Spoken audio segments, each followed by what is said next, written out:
Welcome back to World Class Retrospective. My name is Austin Skinner. Joining me again this week, Mr. Bob Colling Jr. of WrestlingRecaps.com, TNA Cross the Line podcast, and just about a million other things. This time around, we are watching the Labor Day 1983 edition of Wrestling Star Wars, another locally promoted show. Not much to really cover before we get into it. Again, this is in Fort Worth, Texas. And as far as the card goes, we're looking at another 3-on-3 tag team match pitting the Fabulous Freebirds against the beloved Von Erichs in our main event for the WCCW Six-Man Tag Team Championship. Plus, Kamala and Bruiser Brody will look to lock horns again. David Von Erich faces Terry Gordy in a 2 out of 3 falls match for the NWA Texas Heavyweight Championship, and much more. Stay tuned.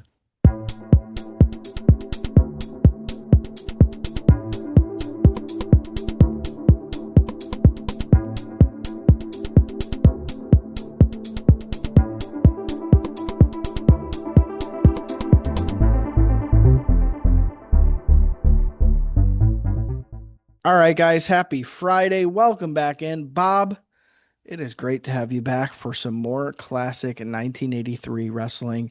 How the heck are you on this fine Friday morning?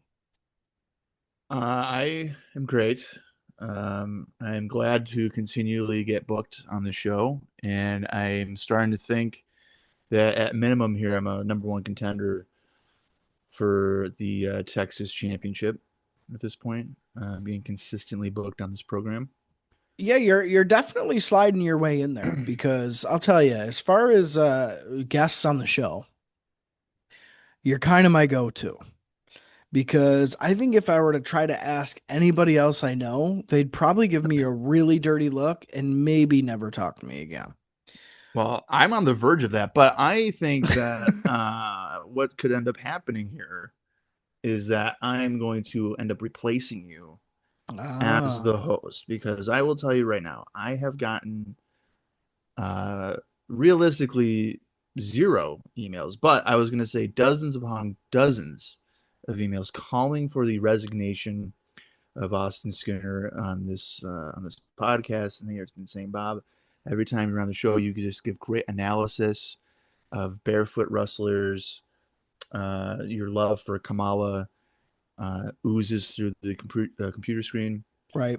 And I'm doing my due diligence on this podcast to show that love and appreciation for wrestlers that otherwise may not get it.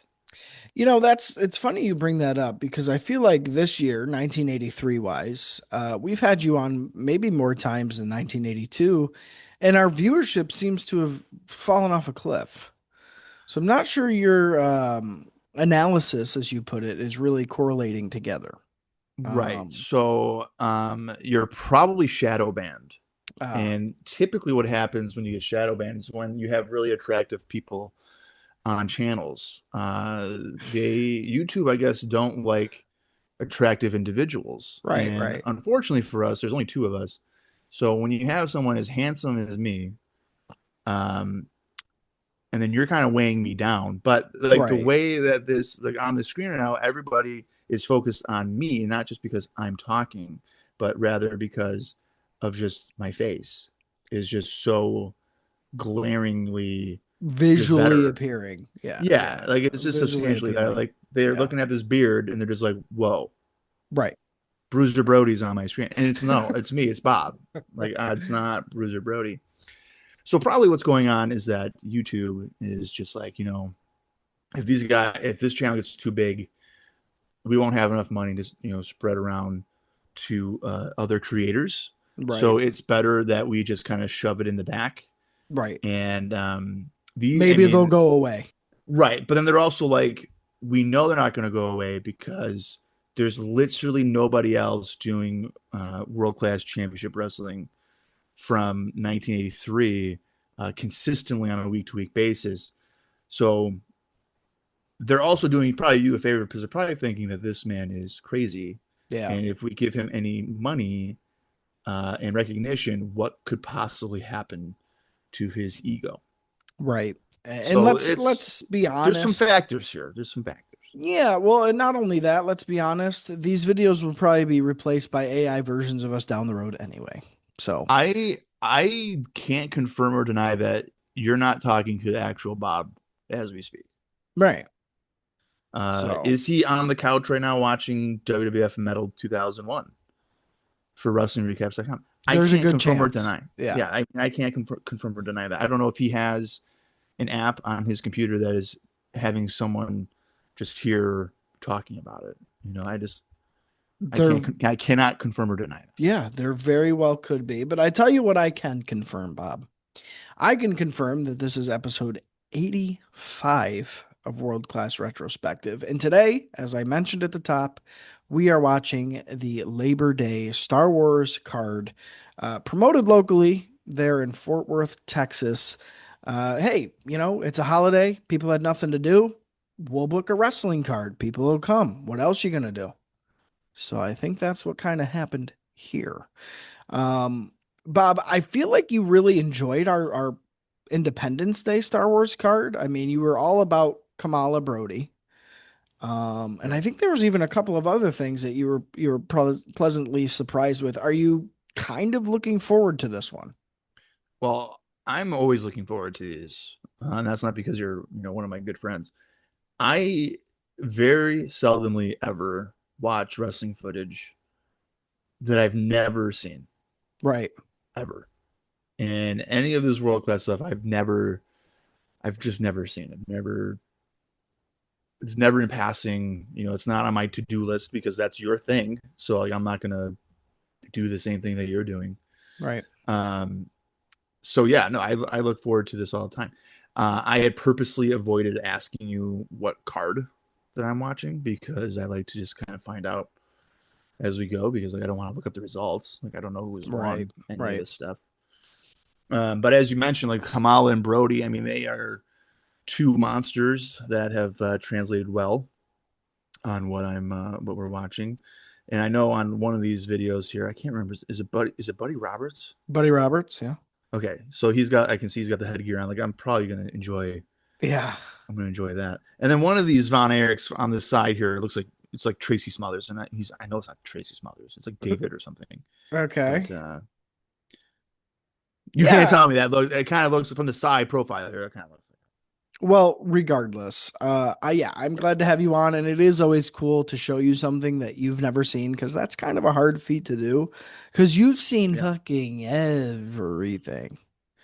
So yeah. I mean, it's not even in my library yeah, that's wild to me. to do it. Like I think the most obscure thing that I'm watching right now, arguably, is NWA Wildside from Yeah, 2000, which is yeah. just in Georgia. Although I'll tell you, with these TNA episodes and AJ Styles recently retiring, and NWA, that stuff's starting to kind of come back around. I've heard more Yeah. people talking about that recently. I feel like on social media. Yeah. Well, and this is obviously not NWA Wildside uh, podcast or anything, video No, podcast. no. But Wildside is like, people want to talk about territories and stuff like that, coming to an end with like Memphis and what, 98 or 99 or whatever. Power Pro was a Yeah, thing in the like 2000 or something. But Wildside was a thing in 1999, and they right. went on until 2005, April of 2005. Yeah, that's wild. And they just ran shows in Cornelia, Georgia, in a little building. And I mean, in the time that I've watched, which is basically just over a year worth of material, I'm in October of 2000. They started in September of 99. Yeah. There is a considerable amount of talent that's came through. And then if you look at all ahead, there's even more. If you're a fan of Ring of Honor or anything independent wise in the early 2000s, a good chunk of those guys, TNA, early Right. TNA, Yeah. a good chunk of those guys are coming through there in the storyline. I mean, it's storyline driven. I mean, it's Yeah. like not just an indie show where they're just going to have 9 matches just for the fun of it. It's a Right. 1 hour a week, and some big events sprinkled throughout the year. But Well, and I think yeah, that kind of translates well to what I'm doing because as far as what I like about World Class, it's all the same things you like about Wildside. It's storyline driven. There's a lot of name guys who come through.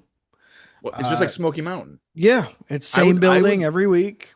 yeah, I would compare like Wildside to like the early 2000s Wildside very similarly to early 90s Smoky Mountain. Yeah. Yeah, which is awesome. And again, Yeah, it's got to be considered one of the last territories of its day. I mean, world class is pretty much done by 88, 89. right. So to even start up when there's one show in town, that being the WWF essentially, because I mean, realistically, most of their run, Wildside, sounds like is when it's a one show, world, Yeah, is hard to do. In the territory days, at least there was like essentially you didn't really know what else existed out there unless like the NWA World Champion came into your town and you like yeah. heard about something that happened. In the age of the internet, I'm sure that was very hard to exist and profit in any sort of way. So, yeah, I mean, I definitely get you there, and I'm sad to hear that you didn't really say anything about your early to mid '80s house show run that you were on. Are you still doing this?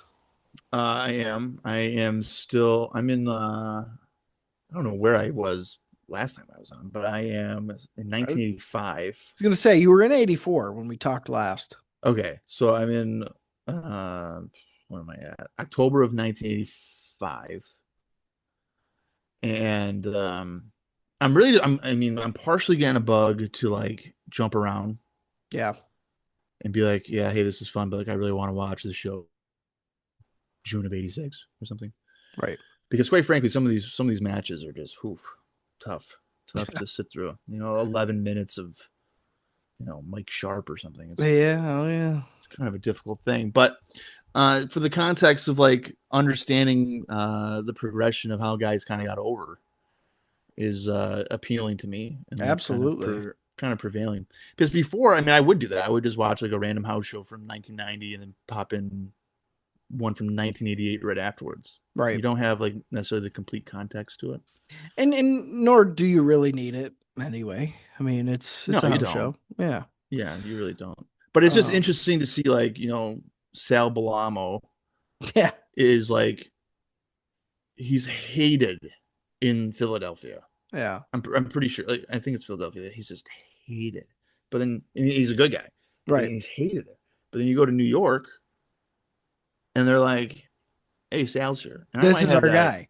I might have that reverse, but Yeah. in one city he is just hated, and then the next night, literally the next night, it can be in a new city, and they're just like, "We love Sal," Right.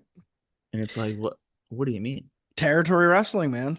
The Von Erichs were Yeah, portraying heels in Houston, Bob. Houston, Texas. that's crazy. Yeah.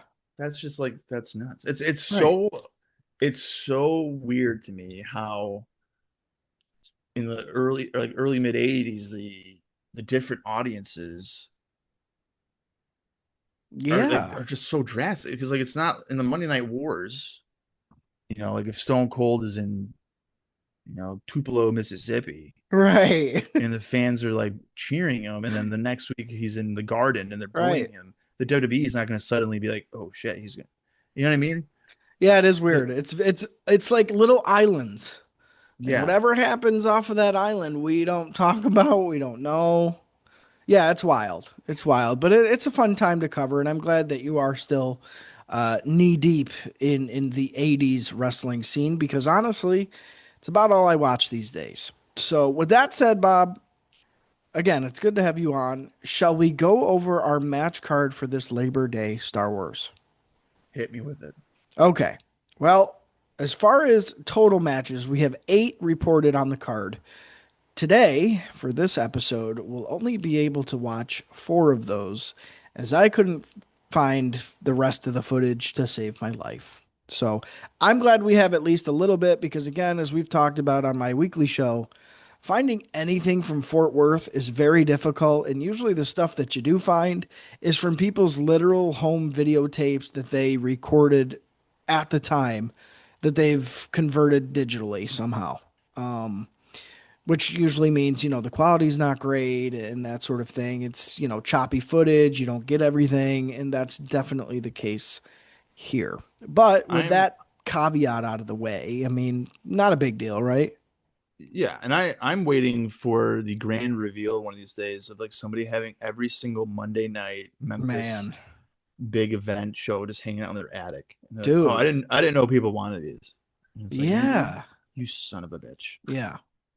I'm hoping that the territory footage It's got to be out there library. somewhere. I guarantee you, it's in Yeah. a random ass box, somebody's attic, Right. just collecting dust because like no one's gonna go through VHS tapes. Well, I'm hoping that's the case for a lot of different things because there is a lot of missing footage out there. But nonetheless, here we go. Let's go through our card. Opening us up this evening, reportedly, was a singles match.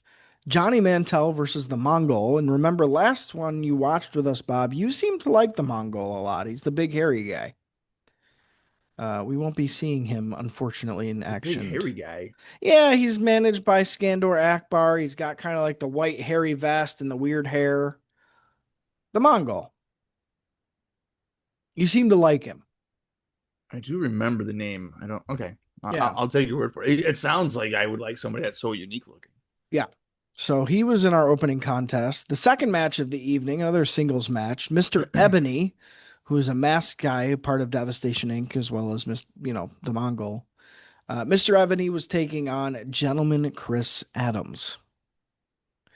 In our third contest, another singles match, grudge match, if you will. Iceman King Parsons versus Buddy Roberts. Cut from this tape, unfortunately. No. Yeah. Yeah. Fourth of the evening, it is going to be one we're going to be able to watch. It's a 2 out of 3 falls singles match for the NWA Texas Heavyweight Championship. David Von Erich versus Terry Bam Bam Gordy. Okay. Gordy is fresh off a Japanese tour as well. Fifth up, kind of a unique stipulation. It's a country whipping match. We got Kerry Von Erich versus Michael P.S. Hayes. Sixth up, some of your favorites, Bob. Lumberjack match, Bruiser Brody versus Kamala. Seventh up, our semi-main of the evening. Unfortunately, we do not have this as part of our watch through. Singles match for the WCCW American Heavyweight Championship. Kevin Von Erich taking on gorgeous Jimmy Garvin. And in our main event, 6-man tag team match for the WCCW 6-man tag team championship. Kevin, Kerry, and David Von Erich versus Michael Hayes, Buddy Roberts, and Terry Gordy. So we have most of the second half of our card to watch, barring, the American Heavyweight Championship match, which does suck. But yeah, I mean, how's that sounding and shaping out for you there, Bob? Well, you kind of warned me that it would be not necessarily repetitive, Very similar. but yeah, very similar, which is Yep. fine. Right. That's not too big of a deal. Yeah, I'm intrigued. I mean, the Von Erichs again is a family.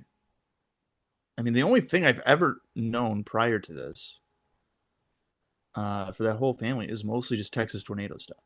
Yeah. Yeah. I mean, That's most people. Yeah, I mean, I've seen Kerry's matches with Flair, obviously, Right. but in the grand scheme of things here, it's been pretty limited. So yeah, no, it's fun. I mean, it's interesting to see, just a completely different world.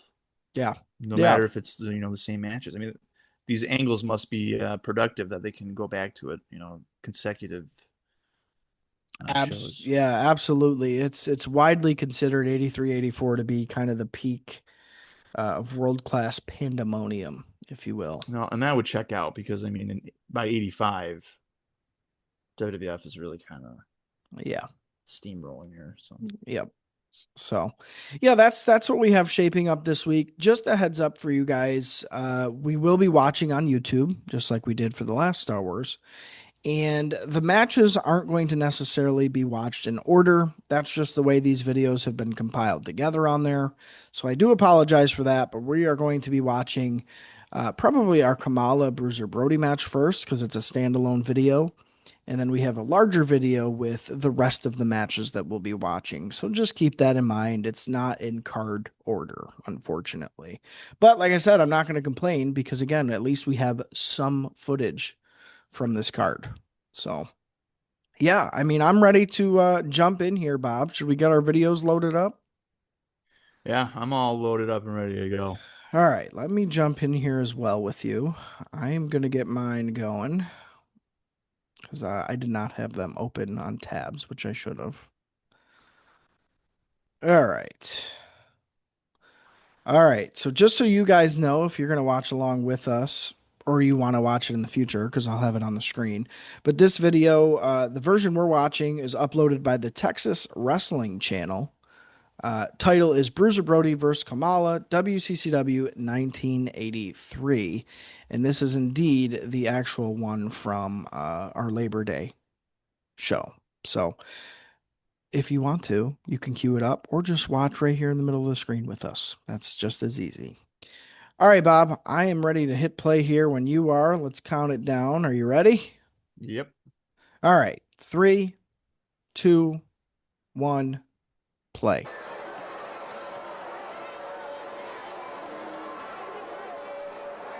I don't know if I'm deaf with the crowd booing in my ear. Yeah, the audio is like blaring on this video. There's my guy, Friday, dude. So, you know, one of my favorite things to do, because this also applies to old sports games I watch, I like to go to my eye doctor and tell them that my vision's very blurry and I can't see far away. And then when they test me, I crush it. Yeah. And then they're confused. And then I tell them I've been watching all my footage in 388.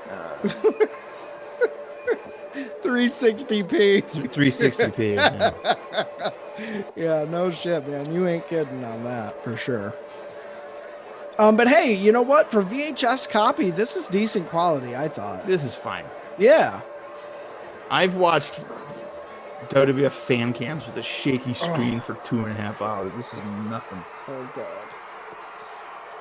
Well, so Kamala's getting prepped in the corner. As you heard, the crowd is exploding, which means they've probably seen Bruiser Brody, and yes, they indeed have. This man looks like a serial killer. Yeah. Now, you'll notice here, Bob, that Brody's head... Oh, we're going right into it here. Brody's head has already been busted open. He's got tape on it. That's because we're watching out of order. We'll find out why he has that in our second video of tonight. Okay. And this is a lumberjack match. It's a lumberjack match. So, yeah, you'll see a couple of guys on the outside. The Mongol you can actually see from here. I don't know if you can tell. Oh, I see him. He's right. I see him right there. Yeah. So Brody's going right to work on Kamala here. It's basically a human steel cage match. Now, if you remember last time you watched, Bob, we had no finish. Right. So, will we get the blow off tonight? No way. No way. The lumberjack matches are designed for a schmaz. Yeah. All these guys are going to be fighting each other. By the way, did you like that they were doing the ring announcing still as they were as they're fighting? Yeah. This is going to end in a cage. It has to. I don't know how it's going to end. I really don't. It has to be in a cage. I hope we do get a proper blow off. It's either going to be that or, you know, the first person to literally murder their opponent. Well, that might be. The first cinematic wrestling match. Right. In Texas when one of these guys dies. Right. So Brody's already been opened back up. That's the ref. Oh, yeah. David Manning's on the outside. Why is he not in the ring? Is this unsanctioned? Would you want to be in the ring with these two? One's a cannibal, Bob. I mean, that's a fair point, but like, yeah, I ain't don't be a referee. I guess. Oh, he's bleeding so they can use blood in this match. That's why he has a rap. Yeah, it's a gimmick. It's a capsule.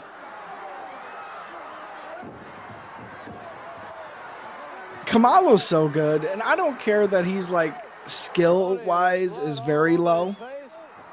The presentation and what he does do as like a savage from the jungles of Uganda or whatever, the African plains of Uganda, whatever he's from, that's how a guy from there would wrestle. He's not going to do headlock takeover. No. Yeah, so like to your point here, I think the idea being that Kamala is not a trained wrestler. I love that, dude. Goes with the gimmick that he's a cannibal. Yes. That didn't go to a wrestling school to learn how to do a hammer. Right. Yeah, that checks out. So Kamala's on the outside here. They just push him right back in. I don't think anybody got any cheap shots on him there at that point, but we're seeing a bunch of people out there. I saw Johnny Mantell. I saw Iceman King Parsons. Of course, the Mongols there. Brody is splattered with blood. Kamala looking terrified. Yeah. I probably would be too with Bruiser Brody in there. He's kind of a wild card, so Brody.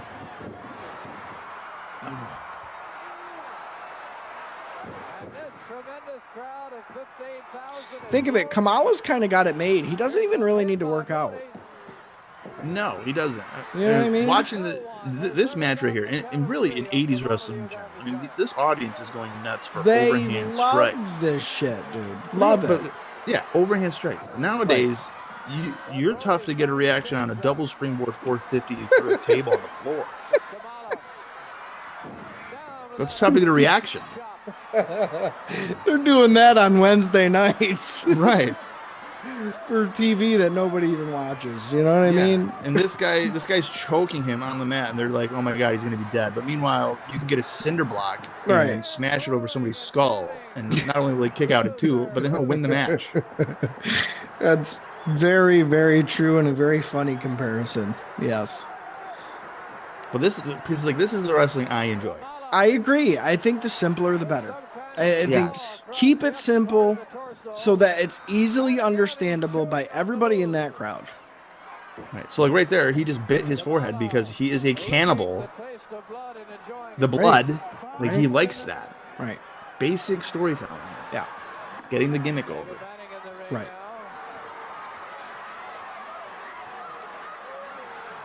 Yeah, I don't know. I like Kamala, man. I think I really enjoy him. I enjoy the presentation of that mystique that he has, you know. Yeah, I mean, I liked him in the early 90s WWF, which is when I would have rented the Coliseum videos and stuff, and then they made him a guy afraid of caskets. Right. Right. You like this nerve hold here? He's just grabbing his titty. It's a titty twister. I know. The idea that right there would be hurting a guy like Bruiser Brody is comical. He's squeezing. It does look like it hurts, though, dude. Like, fuck, right on your boob. Sure, yeah, and he is strong, so I get that. But it's just funny. Yeah, it is funny. As an audience guy, like, all I gotta do is twist his tits, and I can maybe hurt Brody. Right. Mind you, this is in Texas, so half the crowd has a pistol on their belt. Right. You know. Shit, they're still smoking in the arena at this point, I think. Yeah, dude, they don't give a shit. I mean, they were still smoking in freaking friendly restaurants as late as like 2002. Yeah, that's a good point. And I always liked that one side was smoking and the other side was non-smoking. Yes, if it made a difference. They don't realize that smoke travels, so it's just like open air. It's just open air. It doesn't matter. Yeah. Yeah, smoking sections in restaurants. Isn't that crazy? I can remember. Smoking or non-smoking? It's non-smoking, please. But on this other side of this wall where you can see them smoking, is the smoking side. Right. Cool. Great. Yeah, when I think of that, I think the only things that still do that is like casinos where there's like a smoking section. Yeah, but it's usually like far away from it's like almost a separate building. Yeah. Yeah. I know at like the baseball stadium, they're just like, if you want to smoke, like, you're not allowed back in. You can watch in the parking lot, I guess. It's like, okay. Yeah. It's wild. Speed of Wild, these guys are just like clawing and grabbing at each other. There has been zero wrestling. Not a lot of bumps. Aside from the drop kick early on. Right. It's been mostly just squeezing a chest and then kicks and strikes. But I mean, that's kind of what you probably would want to see. Out of these two, absolutely, you want to brawl because you already know it's a blood feud. They've been feuding for months now. Right. So, what a different presentation, too, from watching All Japan Brody and Texas Brody. I mean, it's a totally different style that he works. Really? Now, how does he work in All Japan? Oh, there's moves. He does moves. Oh, really? Yeah. And gets moves done to him. It's not this walking and talking bullshit. Right. That makes sense for the Japanese audience, which probably would kind of demand that. Yes. That's why I think he's so over in Texas, because they know they're getting a bloodbath brawl when he's there. Right. The heels are doing a number on Brody on the outside. This has got to be the schmoz. Yeah, see, they're throwing it out. Hear a bell. How do you lose by count out? The lumberjack match. Dude, it was a disqualification. What? That's what I'm guessing. Okay. Yeah, there goes the ref. Isn't the point of a lumberjack match, I understand, is to get him back in the ring. Isn't it to get like cheap shots in? They called it outside interference disqualification. Brody wins. Okay. I mean, that seems like a crock. I blame Ken Mantell. Ken Mantell is not a finish guy by any stretch of the imagination. He can do kind of like the middle. His starts and his finishes, not good. So is this almost over here? Yeah. About the finishes thing. I want to know what your opinion is on this. Now, as a guy who does fantasy booking, which means that it means nothing, obviously, like whatever. I try to avoid oftentimes like a DQ, especially on pay-per-views. Yeah. But even like in the more modern day sense, they like to protect their people. Yeah. And I've always been of the mindset of just do a clean job. And I always compare to like Ultimate Fighting. Mm-hmm. And a guy like Conor McGregor, I'll just use him as an example, who is like hasn't won a fight in 4 years. Sure. But the fans still pay to see him. Right. I feel like wrestling promoters or bookers, their lives would be so much easier if they just booked clean finishes and they knew how to follow up on it. I agree with you and also disagree with you. Of course you do. I agree with you in the sense that as a fan, that's what I would want. I want to see a winner and a loser. Don't give me an hour Broadway fucking schmozz finish at the end. Why did I just sit through an hour worth of shit to watch no finish? Nothing is accomplished. Right. So in that sense, 100%, I agree with you. From maybe like a business office booker point of view, I could see why they wouldn't do it. And it's purely out of greed. You've already got their money. You want to get their money again. The only way you can do it, guaranteed, is doing the same thing again. But I think there's a shelf life to that. And I think bookers, promoters, business people know that. And I think it's even harder in today's day and age because there's so many fingers in the pie and you're trying to satisfy so many different masters. If it was black and white, your way is the absolute correct way. 50-50 booking, I don't think is great. I fall victim to it, because that's what I'm so accustomed to. And like, you hate to give away a finish because then you feel like you can't do it again for 6 months. I don't know. I agree with you and I disagree with you. No, well, like my point is, I understand like a schmozz maybe the first time. Right. And a lot of this is like the Hogan idea because I think you have two. Two is all you get. Yeah. 2 is all you get. The third one has to be a finish. I think you can get away with 2. You can't do 3. Because like what it would normally be is like, excuse me, is like Hogan would typically lose the first one by like count out Right. if it's going to be a long program. Right. He'd lose that by count out, and then the second one he would win by DQ or something. Sure. And then you have that third blow off where he Yes. wins. Where there's a Now, definitive winner. yeah. Now for me, obviously as he's the champion, I mean, you're not going to beat him, I guess. Right. Right. But to me, I would have a non-title type of aspect. Yeah. If you have like Paul Orndorff, starting off in whatever year, and he pins him in a non-title at like the Spectrum, right? That next month or whatever, when you're like, hey, it's for the title, right? Then you could even do Orndorff wins by countout. Right. So now the viewer is like, okay, he's beat him with like an illegal forearm or object or whatever, but he still wins. Yeah.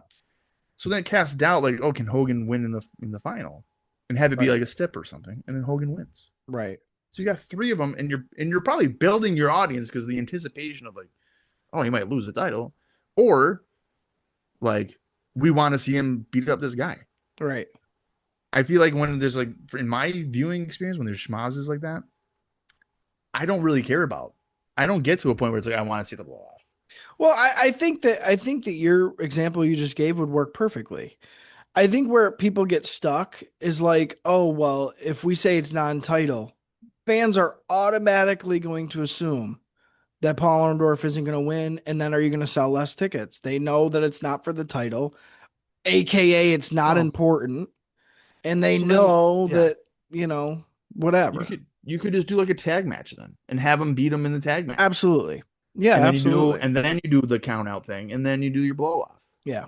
Absolutely. There's ways around. There's basic things around it instead of being like constantly every 3 months. It's like, oh, well, he's fighting Boss Man this first time, so we know Boss Man's going to win by DQ. Yeah. And then Hogan's going to lose by count out, and then we'll get our blow off in 3 months. Yeah. Because then when you form that type of habit, your audience is just going to wait for that third month. Yeah, absolutely. Absolutely. And be barely invested leading up into. Yeah, and obviously I'm not saying each angle or each program has that formula. So you could do a non-title match where Hogan wins flat out. And that way it's not so predictable, and that's it. Yeah. It's the programs where you're saying, I need this for 3 or 4 months. Right. And Cornette has said himself, it's lazy booking. It's the easy way out. It's too difficult to think about how to make it creative. So just fucking DQ in a lumberjack match. You know what I mean? Right. That's why, a lot of people as successful as World Class 83 and 84 is, Gary Hart is the one who set that up. Gary Hart booked all the way up until Christmas Star Wars 1982. Guess what kicked off Christmas Star Wars 1982? Von Erich's Freebirds. Right. Ken Mantell got the ball and didn't pass it, didn't shoot it. He just kind of dribbled it for a while. Right. So I think that's where a lot of the flack comes in, to where, again, his finishes are not good. They're not creative. A lot of the times they're confusing. You'll notice, like Johnny Mantell, we've talked about this before. He keeps getting booked on these cards, like bumped up the card, winning mid-card stuff. It's like, and he's really not that interesting of a guy. Everything he does, Chris Adams does 10 times better. So it's not like if you lost Johnny Mantell, you'd lose something. It's because his brother's in the office. Right. So there's just a lot of different things that, people have even gone on record to say after the fact about Ken Mantell as far as a booker. But yeah, I don't know. Unfortunately, Bruiser and Kamala definitely fall victim to that, because sure, it writes itself, but at some point you need a little creativity to keep that steam as fresh as it is the first time around. Because this is probably maybe the third Kamala Brody match that you've seen on here, Bob? Is it the third? Something like that. The matches aren't too different. The finishes aren't too different. Yeah. And we're in September of 1983. It's 9 months of stuff. So I guess my question here is, like, if Brody were to beat Kamala there. Right. Does that kill him? Does that kill Kamala? We've talked about that before too. Again, yes and no. It depends on who's booking and what the story is. I mean, if you beat him clean and then you just have Kamala the next week trying to demolish guys again, like in squash matches, enhancement matches, I don't know. I think, like you said before, Kamala would have to come on the next week and attack a Von Erich or something. To where it's like, Well, okay, he can't beat Brody because who can beat Brody? But right. maybe he can beat up David Von Erich and beat him. Yeah, You well, know, even what I'm kind of thinking about here is like let's say Brody won that, and then you do another stip match where it's like you know uh, last man standing or something, right? or some kind of stipulation where no holds barred, whatever, Sure, and Kamala beats him there, right? So maybe if he beats him in the lumberjack match, maybe some fans won't go, but then if they're like, oh wait a minute, Kamala beat him in a no holds barred, oh now they're promoting a cage match. right, So I've missed one. They're 1-1. I know Kamala. Kamala can beat him. I've heard it. I've seen it. Whatever. I gotta see the cage then. right. You know what I mean? So it's like you might be sacrificing potentially one card, if like fans don't think that he Brody's just gonna win again, but then he doesn't. Right. But then I would imagine you would make up for it the next card Yeah, because you'd they'll be like, have I to gotta go. freshen something up. There would have to be like a mean streak or, a reason for people to say, you know what? Yeah, I might have missed the last one, but I can't miss this next one. I don't care if he's Right. beat him before or not. Like I have to see this. So there's got to be something creativity wise that you do in the meantime. But you know, in 1983, if you're asking me what's going to happen, one of two things. Either number one, it's just going to kind of fizzle and Brody's going to be back touring Japan and we're not really going to get a definitive blow off. Or two, Brody will beat Kamala and Kamala will be headed elsewhere. He just won't be in Dallas anymore. Yeah. I mean, I guess maybe a kind of another example for me is like another example would be like Hogan. Like Hogan always beat Savage. Yeah. Savage never pinned Hogan, Right. ever. But every time that they fought, Well, he pinned him at WrestleMania 5. Hogan pinned him. Yeah, Yeah. right.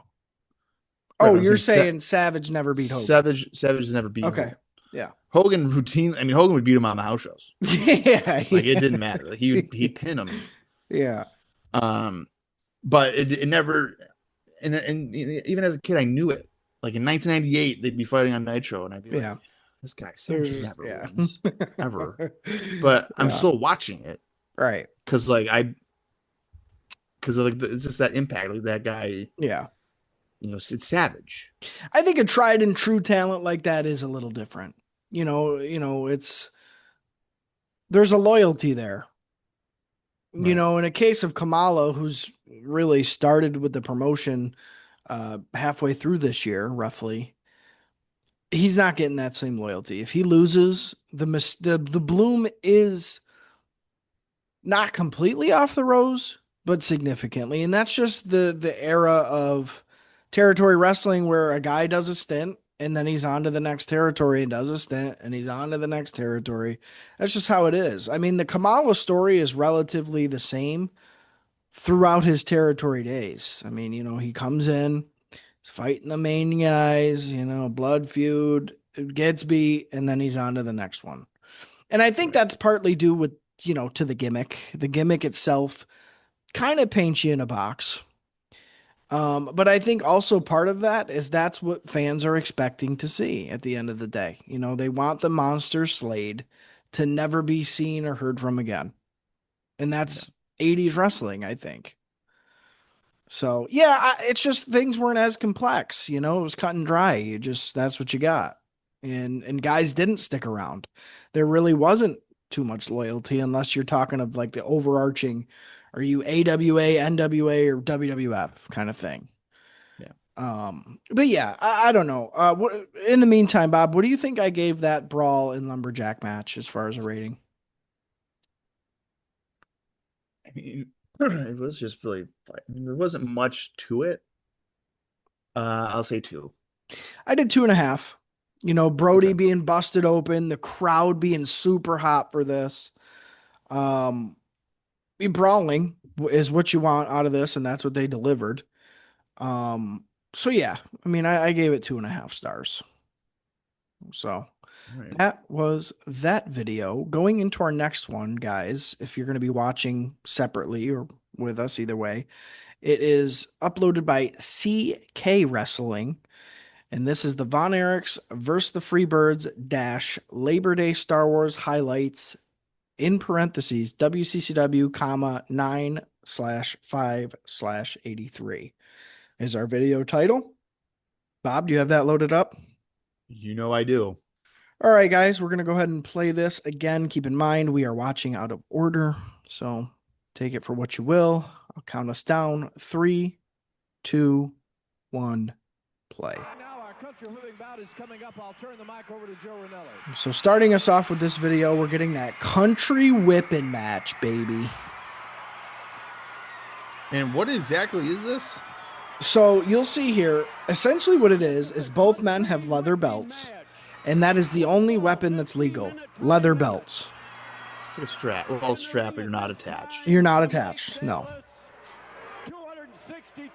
Oh, there's a Bruiser Brody before a wound. That's correct. Yes. So this is Bruiser earlier in the night here. Right. Remember, according to our card, this match went on 5th. So right in the middle of the card. There was probably like an intermission maybe after this or something. Okay. 252-pound Freebird Terry Gordy. Now, this Gordy. is Terry Gordy against who? This is Gordy against Kerry, Texas Tornado. Kerry? Yep. Oh, okay. These guys have major heat because remember, it's Gordy who smashes Kerry's head in the cage. Oh, right. Christmas Star Wars. Gordy's been feuding more so with like David and that kind of thing, but keep in mind too, he's been doing a lot of Japanese tours, so he hasn't been around a ton. But yeah, this Kerry Gordy here, there's major heat, and fans are gonna know that. So, hence probably why it's a country whipping match. And if you notice, each has a corner man. So Brody's there for Kerry, and Michael Hayes is there for Terry Gordy. P.S. Hayes feels like he's trying to do a knockoff Flair. It is a little bit of that. Right? Yeah, definitely. It is a little bit of that. Wait a minute, this is P.S. Hayes. Oh my God, have I been saying Terry Gordy this whole time? Terry Gordy faces David later on in the card. Sorry. Yes, this is Michael Hayes. This is Michael Hayes, Kerry Von Erich country whipping match. Cancel the show. Restart. Sorry. Yeah, you're right. That's probably why. It's because there is too much heat with Kerry and Brody, or Kerry and Gordy. They don't want to give it away, so they got Michael Hayes in there instead. So I would have thought. I know Gordy slammed the door, but I mean, wasn't Hayes like a referee in that match? Hayes was the referee. Hayes argued with Kerry. Oh my God, he's Flair. whipping him with it. Oh, beating the hell out of each other with it. Yeah. I like the country whipping stipulation. I think it's cool. I was not expecting them to literally overhand whip. Oh, yeah. Look at him choking him with the leather belt. Yeah, this is way different than what I was expecting. And that's probably shoot leather. I mean, it's Texas, dude. If you're not using a real belt, the crowd's going to fucking know. Right. I'm sure they had welts after this. Absolutely. They have to. You know, speaking of gimmick things, I can't remember the show or anything, but I think it was WCW, and like Hacksaw, whacked his 2x4, which is wood, but it was bent, which means that it was rubber. Right. And that cracked me up.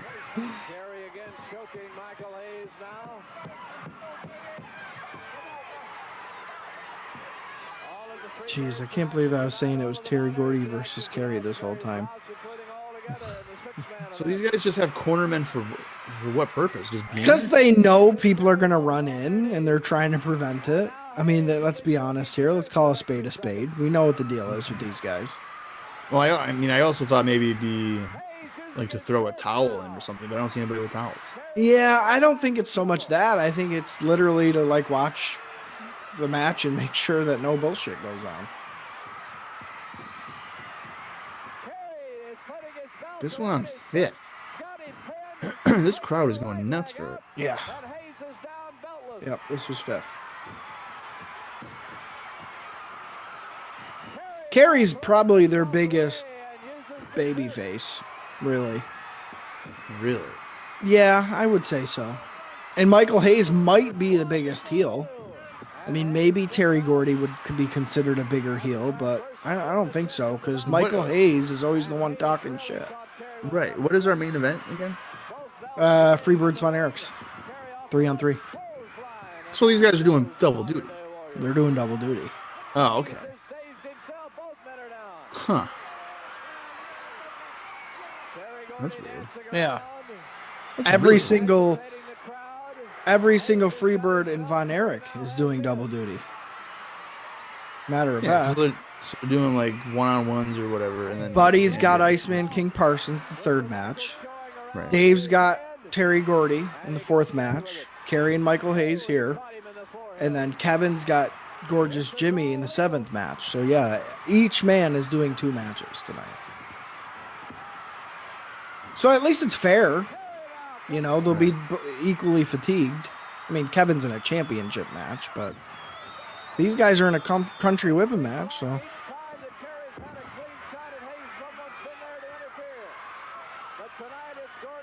This is Yeah. the one thing that is just so fascinating to me is that realistically, these guys are not doing much. No, I mean the gimmick is doing all the heavy lifting. Right. Which again, if you're having 2 matches, maybe that's a good thing. Yeah, you're getting whipped, but I mean, you're not going out there doing a 60-minute Iron Man match. Yeah, you're not killing your back, getting slammed, 12 times. Right. And you can keep the card lean. I mean, only 8 matches. Sometimes there's like 13 matches on these Star Wars cards. You're telling me you don't want to have like a random 7-man scramble on your show? Usually they do. Usually that's what they do. close the super cards with. Wow. Oh, that's a nice bulldog by Hayes. Yeah, out of the corner there.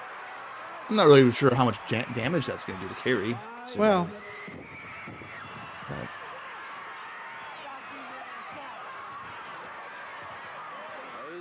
yeah, I don't think I've ever seen a strap match where people aren't connected. I like it. I like it better. well, yeah, being connected kind of limits what you can pull off. Right. That was a high spot there, that elbow off the second rope.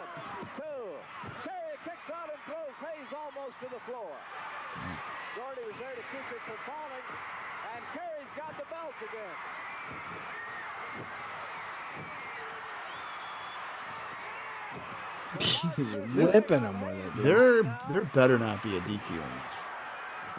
Full steam ahead with that belt. And the fact that you ignored that means that it probably is. I don't remember. I don't remember what the finish is to this match. Oh, someone's doing something. Yeah, come on, Gordy. Gordy was choking him. Bruiser Brody is on the chase, baby. He's saying, oh, bullshit, you ain't doing that.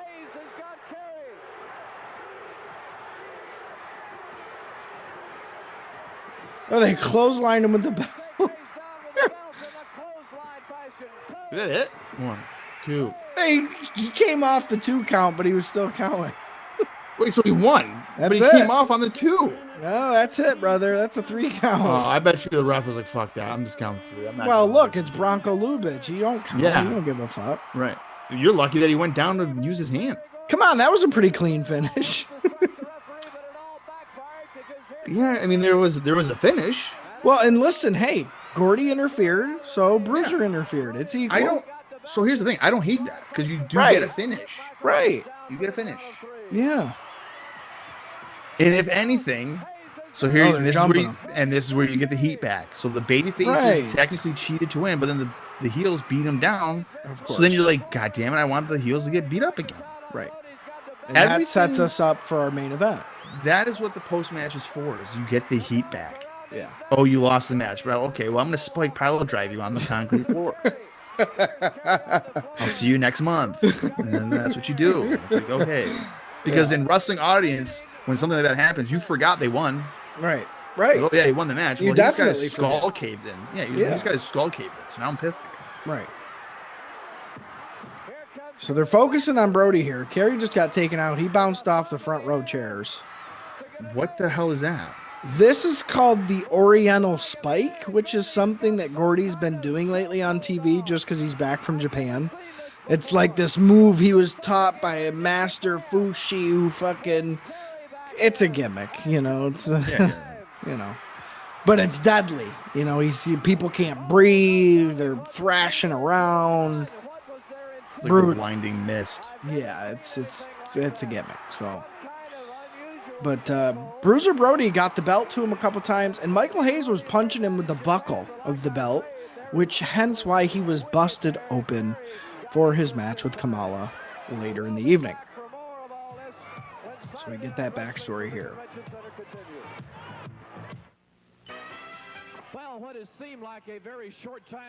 This is cutting to right before, right after intermission, he just said. So this is Garvin letting people come back from the bathrooms. He's going to cut a promo here.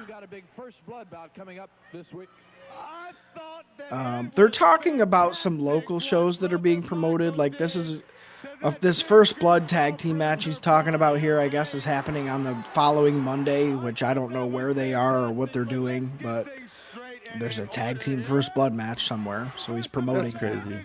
Yeah. Just the idea that on a Monday there's a First Blood tag team. Right.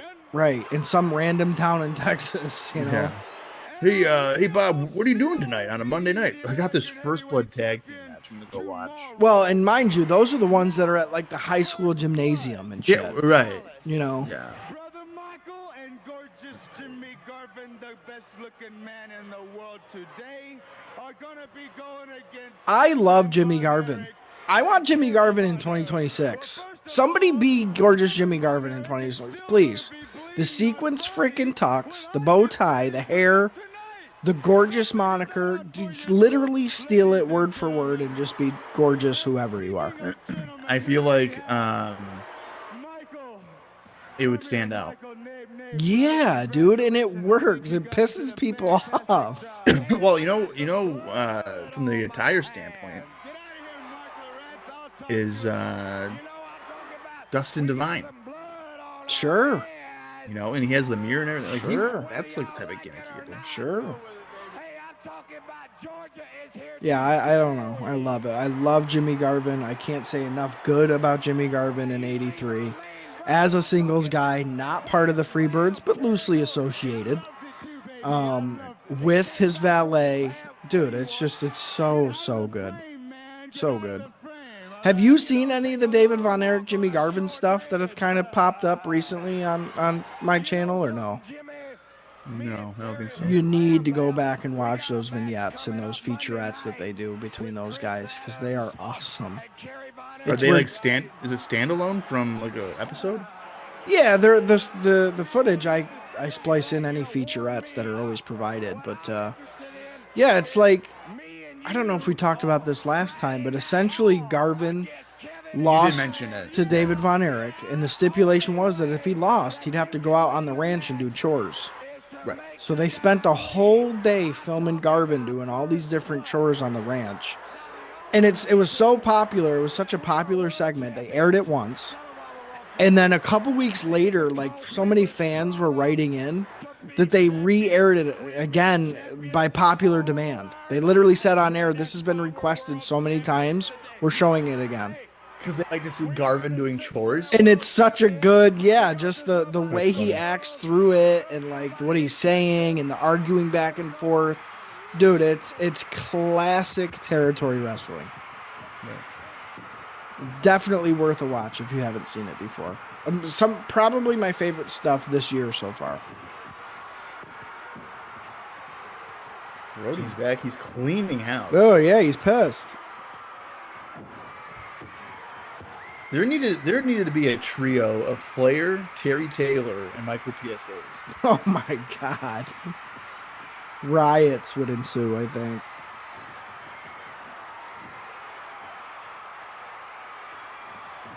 All right, here we go. They got their comeuppance.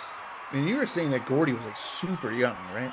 Yeah, Gordy's like 21 years old. That's crazy. Main eventing cards. Right, Going to that's Japan like- and wrestling. Right. High profile shit.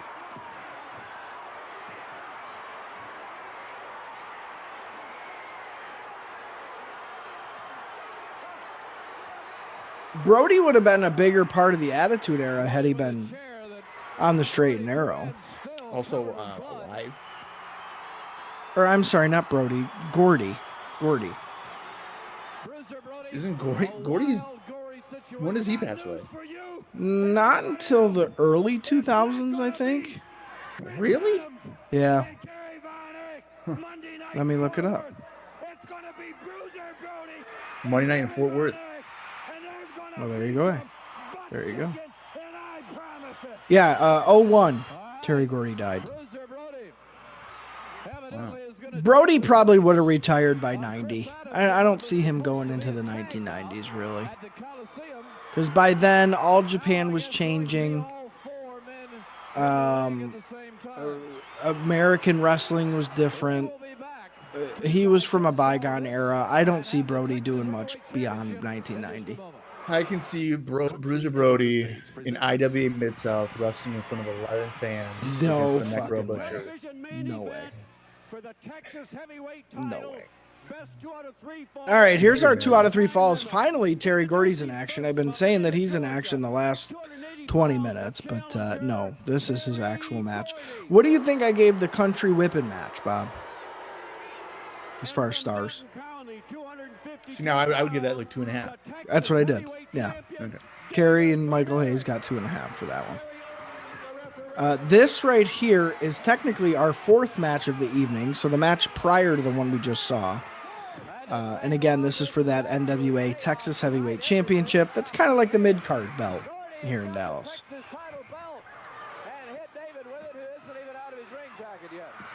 I would say. So then, is Kevin the only one that wrestles barefoot? Yeah. Is that right? Yeah. This is David. Yeah, this is David. Probably my second favorite Von Erich, if I'm being honest. I think Kevin's so athletic and like does really cool stuff. But I think I'm still ranking him 3 out of 3. I just enjoy Kerry and David a lot more. I don't know. I am fascinated by Gordy's bumping and selling. He does it too good. For a man his size. For a big man that's a main heel. Right. He bumps a little too well. I agree with you. Because like I feel like I think what makes it stand out too is a guy his size. I mean, he could sell, but like the selling would be like rocking. Yeah. You know, he's selling it more how you would see like an Adrian Adonis. Big selling. You know, but I like that. I think that enhances the guy who's delivering the offer. Absolutely. That's a big reason why I think the Freebirds have really helped make David Von Erich this year.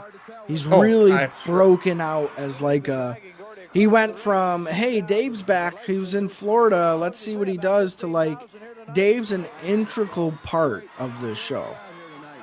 Right. Like surpassing his brothers to the point of like importance. Yeah.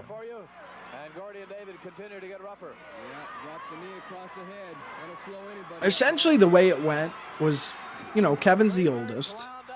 Kevin was the guy. Then Kerry comes in and carries the guy. And it was slowly working to then Dave's back in Texas, and Dave's going to be the guy bigger than those two ever were.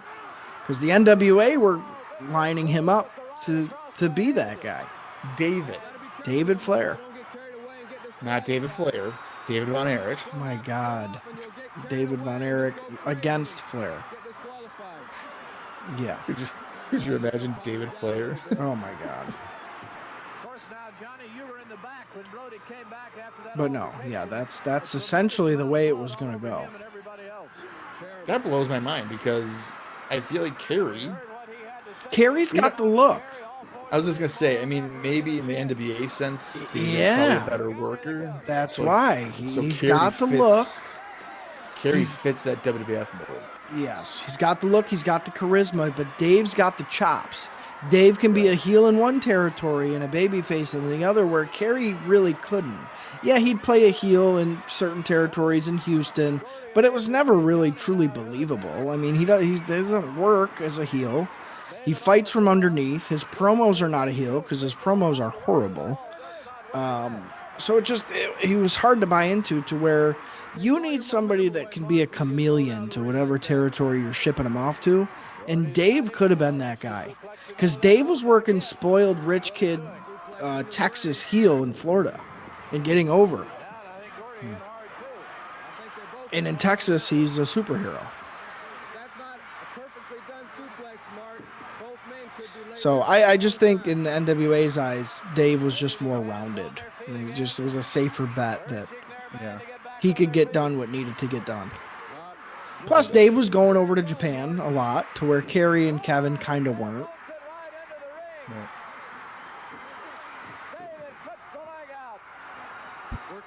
Now, right before that knee drop, I saw Gordy calling the spot. Yeah. Gordy is kind of blatant with that, I've noticed. It's not the only time I've noticed Gordy calling spots.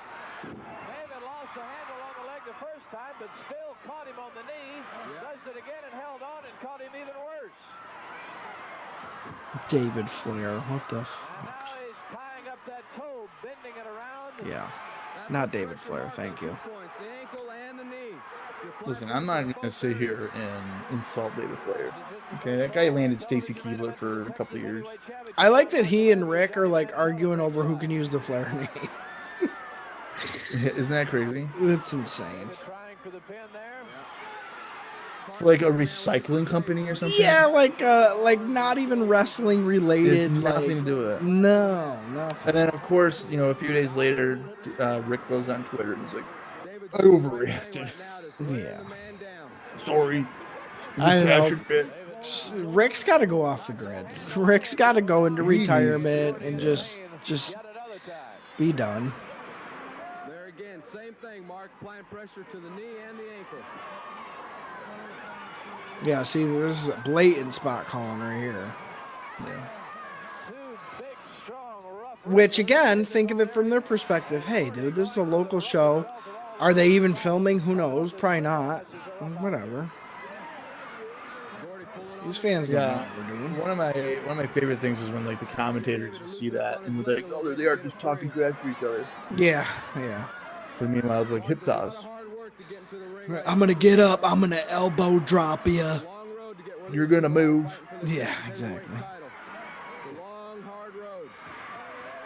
Oh, Johnny Mantell is on commentary here as a guest. I just noticed.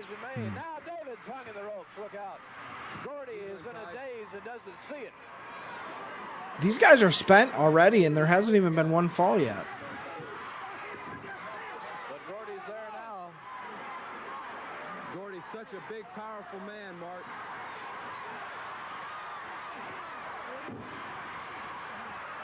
I never really truly got the hype of Terry Gordy before I watched him. Terry Gordy can even cut a pretty decent promo. So I do think he's good. I think he's underrated as far as like big men go, because he's never brought up, Terry Gordy.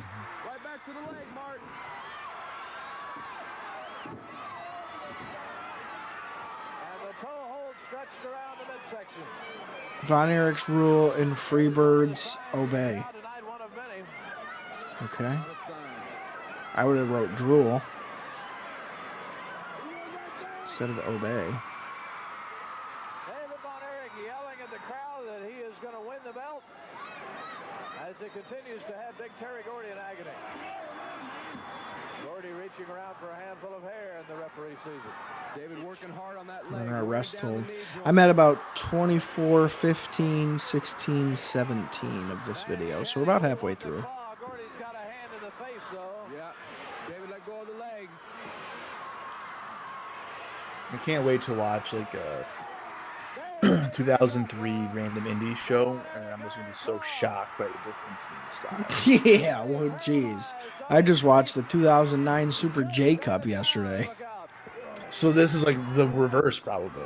Yeah, Like, it's like, yeah. holy shit, man. Yeah. What is going on here?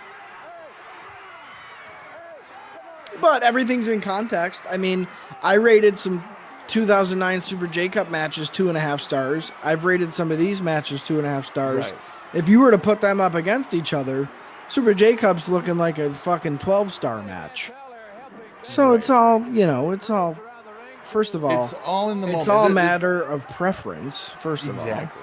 And it's a matter of context. What is the setting? What is the era? What's normal? What are people usually watching? David back in, Gordy waiting ahead of the turnbuckle. And this is just Yeah, if you were to try to compare all my rankings across eras, like apples to apples, you'd be like, what is this dude doing? Why did he give this random match in Fort Worth 4 stars? Like, what is this? Right.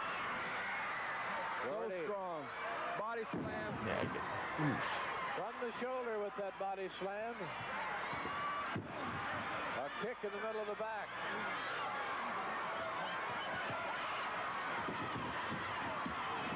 Hook elbow. Oh, hit him with the knee. That high knee, that is a signature move there for Dave. And he gets him clean first fall with that high knee. Oh, it's 2 out of 3. Yep. 2 out of 3. Dang it. In 9 minutes, the winner of the first fall, David Von Erich.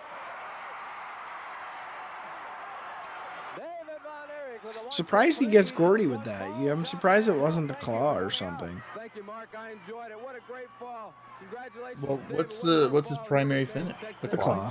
Yeah. So that'll be like the third fall then. Yeah. Or unless he loses. Dave sometimes uses the sleeper hold too, actually. The devastating sleeper hold. Yeah, devastating sleeper hold. We love something. Gotta be Von Erichs, I would guess. Watch it be like it says Kamala. Right. Kamala, #1 fan. It's like an old white woman. cannibals. Yeah. What's I crazy? eat people too, Kamala. I was gonna say, like in the Attitude Era, like a girl would have a sign that says "Kamala, eat me." Oh God. Like it would. They'd have made a shirt of that, probably. Oh yeah. And they would have sold bunches. I would have one in my closet right now. Right. I have never seen non-stop. Oh, so John Mantell was only on commentary for the first fall, apparently. In the world of professional wrestling, but this has been going on now for better than an hour.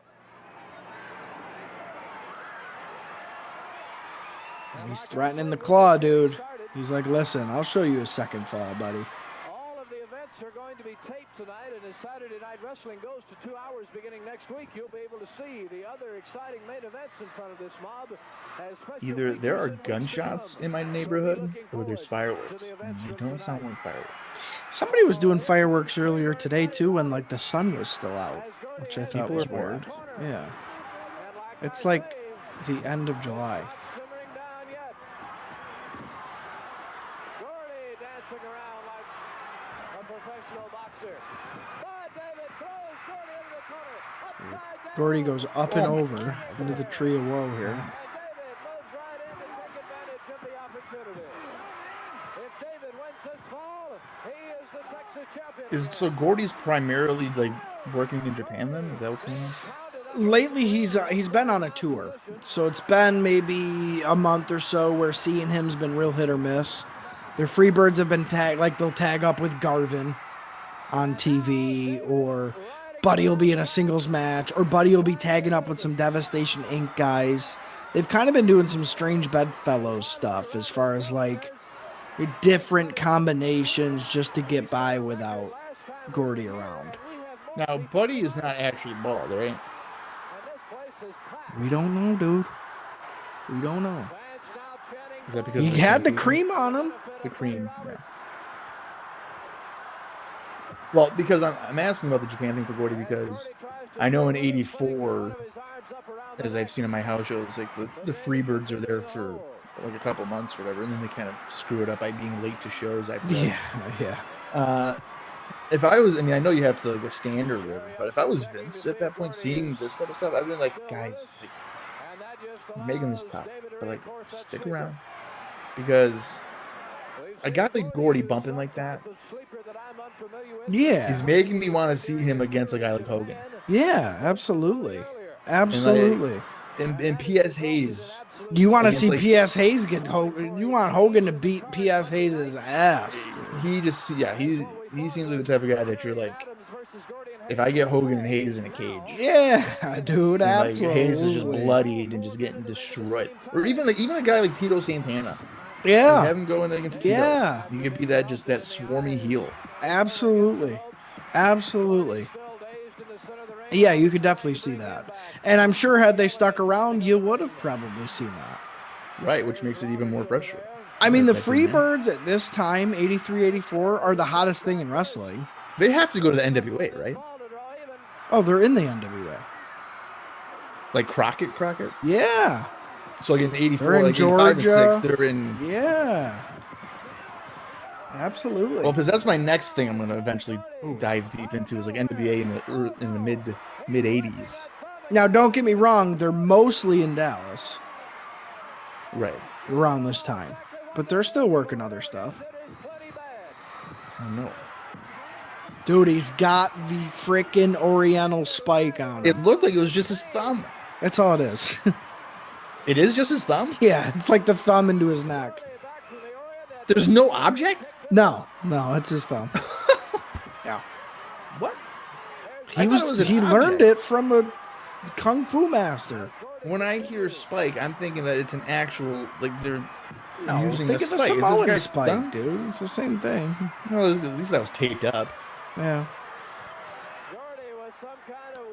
That's dude, I don't know. like, Dave is... He's out. He got spiked. He's literally unconscious. I love how Terry just let go. There's like, come on, man, give me the ball. Gabo. If he's down for 2, he'll be down for 3. We know it. Yeah, you noticed that the referee didn't do the 3-arm drop? Yeah. Yeah, there you go. They're calling it. Oh, no. They're just giving a time update. Yeah, that's weird. Gordy has come back in control. He must win this to draw even. And he has just done so. Oh, well, there you go. Well, that was Great just delaying the inevitable. Freaking headbutt and pinned him. I'm going to choke him out with my thumb, pick him up. And dude, look, guys. It's the Oriental spike, dude. It's so funny. It's so territory shit. Like, fucking look out, dude. You want to know what's worse than my thumb? My forehead. I'm going to headbutt you. Right, there you go. Magnum home at. Oh, no. Okay. He's going over. Mark Lawrence here on commentary. He's going over local shows coming up. Now for the third and deciding fall in our Texas Heavyweight Championship. It looks like Chris Adams is joining the commentary team for this final something. Yeah. Also, that guy looked like as if he was hammered. Yeah, he's got a weird look to him, old Mark Lawrence. He's actually a pastor and has been for like the last 30 years or something. Really? Yeah. Wow.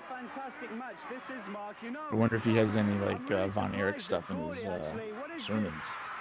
Oh, maybe. Well, you know the Von Erichs were God-fearing boys.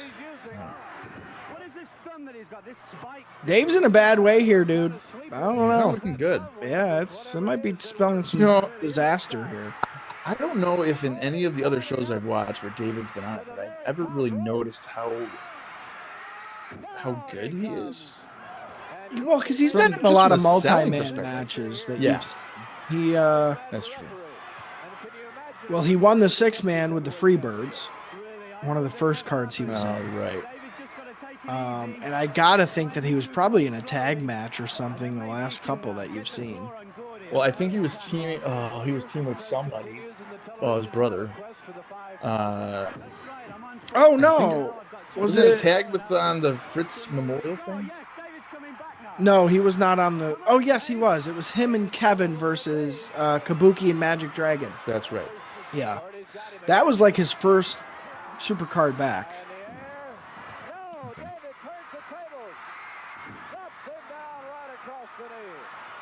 You never see those anymore. Atomic Drop or Manhattan Drop.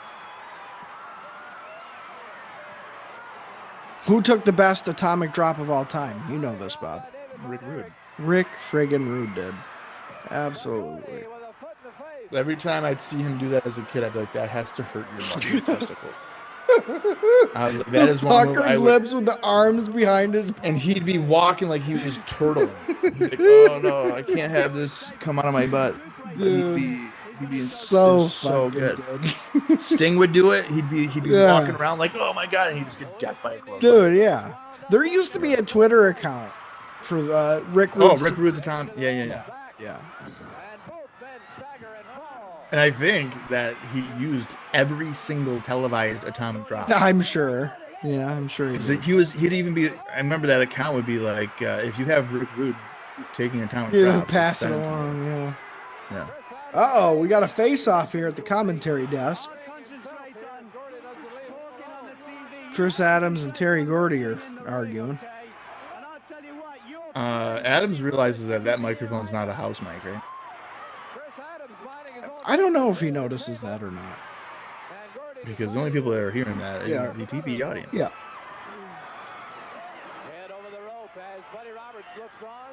Oh boy, Buddy's stalking him. Picking his ear. Yeah, he's gonna do something. Picking his ear. What the hell? Oh my! He did a high school pull the chair out. Oh, Chris Adams is pissed. Oh, you bloody fool! He's like, listen, dude, I'm gonna train Steve Austin. What are you gonna do? Yeah, I mean, if you're gonna pull somebody's chair out, maybe I don't know, run quicker. Yeah. Is Buddy getting the better of this exchange? Oh shit! No, this is not. No. If I scream loud enough, maybe I can break free.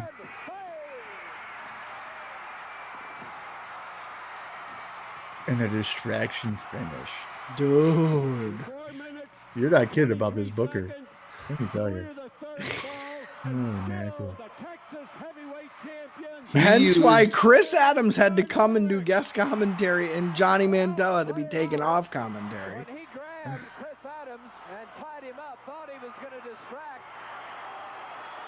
Yeah, not a great finish there. And that's what Gordy wanted to do. But David Von Erich came over, taking advantage of Terry being distracted. I really like Chris Adams as a babyface, so I can't imagine how he's going to be as a heel. I mean, most people know Chris Adams as a heel, which is so weird to me. I know Chris Adams as the guy that had a super kick feud with Glacier. Well, I'm sorry, but Chris Adams' super kick is fucking awesome. It is. I love how we just saw these guys, and now they have an entrance for. They're getting the big entrance, though. Look at the gear and shit. Right, and I also know that this is out of order, obviously. Yeah, this is our main event right here. This way. But I mean, look, they got flag bearers. They got the special gear. Lord. Yeah, dude, this is the big entrance. What do you think I gave David Von Erich versus Terry Gordy 2 out of 3? I'm gonna give that 3. I gave it 3. Yeah, I mean Gordy.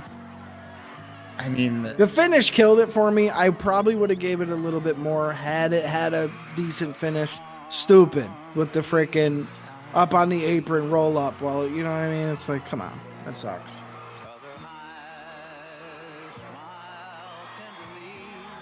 Georgia. What a lame song for them to come out to, too. It's like sad and slow. Please don't throw anything. Thank you.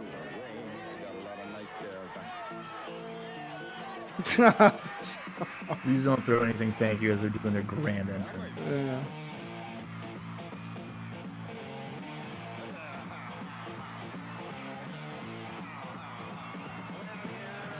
All right, here comes the Von Erich boys. Can't even get to the ring because they're being like swarmed and kissed.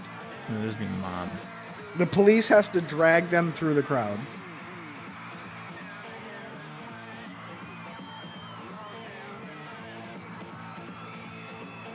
The Von Erichs are the shit. I mean, it's no wonder why in Texas they were like the biggest thing. Yeah. They're the shit. Do you think? I mean, I don't know the reasonings behind their tragedies for the most part, but is it like pressure? Pressure. Absolutely. It has to be, right? Pressure. Absolutely. Because that's the first thing I thought when you were mentioning David, and he's like, they're grooming him. You're saying that they're basically going to be the next. I can't imagine being in your early 20s. Yeah, dude. And you're being told, hey, you just want to hang out with your brothers. You're working your dad's promotion. Yeah. And now you're telling me I'm gonna have to go to all these wrestling shows as a traveling champion and carry a whole brand. Yeah. Like, when none of his brothers have done that before. Right. A little bit later in the year, and Papa Von Erich says that he's so far the best of all of the amateurs. So this right here marks the first time that my watch through, we've seen Mike Von Erich on TV. Well, at an event, put it that way. And now introducing the six-man world tag team champions. Wait, who? Michael Hayes. There's too many Von Erichs. So Mike Von Erich is being groomed to join his brothers because, again, they're going to lose David to the NWA. He's going to be traveling. He's not going to be in Dallas all the time. So they're positioning Mike to, like, kind of take Dave's spot. And little do they know that, like, Dave's not only going to be gone, he's going to be gone. This Fritz guy, he has some great long-term booking plans in his personal life. He's like, listen, I'm going to have a handful of sons. Yeah. And just cycle them through. Now, unfortunately, it looks like the Von Erichs' lives were just like the booking on here. They were not good finishes. Yeah, I mean, I think it's more so to do with the fact that, like, you're not going to replace Dave with anybody. So then to, like, already Mike's having to start behind the 8 ball. And, like, okay, not only do you have to carry that third spot as the Von Erichs, the top babyface team, you have to try and fill Dave's spot of the team, which is like, holy shit. It's just one of those things where it's, again, I think the thing that the Von Erich boys liked the most about wrestling is they got to hang out with their brothers all the time. I don't know if necessarily they had these grand ambitions to be the biggest wrestling star in the world. That's just the way it was positioned.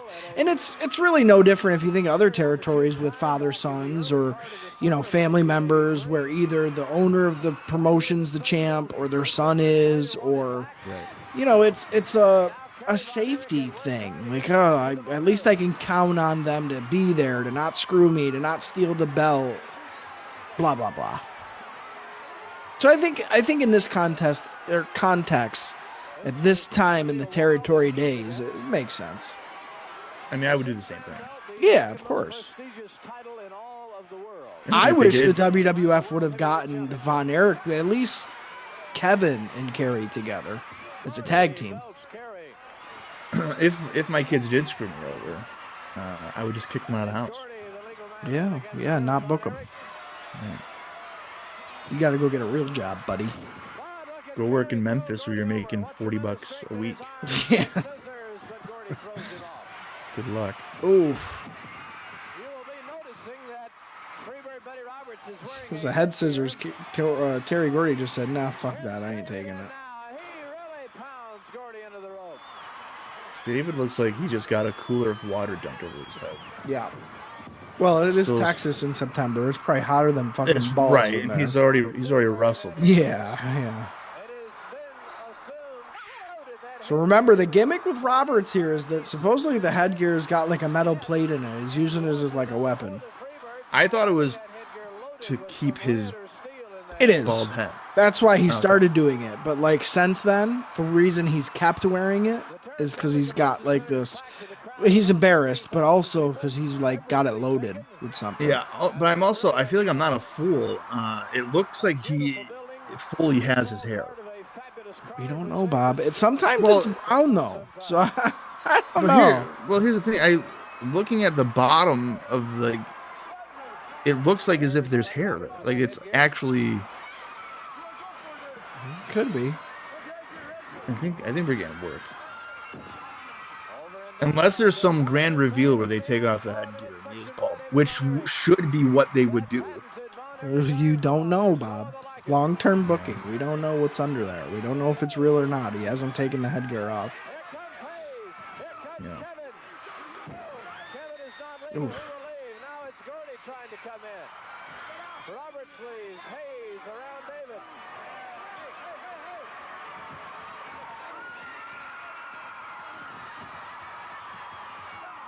I have heard from many different people across shoot interviews that if you didn't lay stuff in with the Von Erichs, they weren't doing it. Like you had to beat them up. Like they weren't going to sell? Yeah, like it just, it wasn't going to look good. They weren't going to go with it. Like you had to. It was a fight if you were in there with the Von Erichs. I've heard Kevin especially was bad about it. Really? Like Kevin's throwing damn near live rounds. Yeah, it's. I think it's well known that they hit hard in world class. I don't know why. Texas, it's like a Texas thing. I go, we're tough, you know. And they're young. I mean, when you're young, you're invincible. Nothing hurts.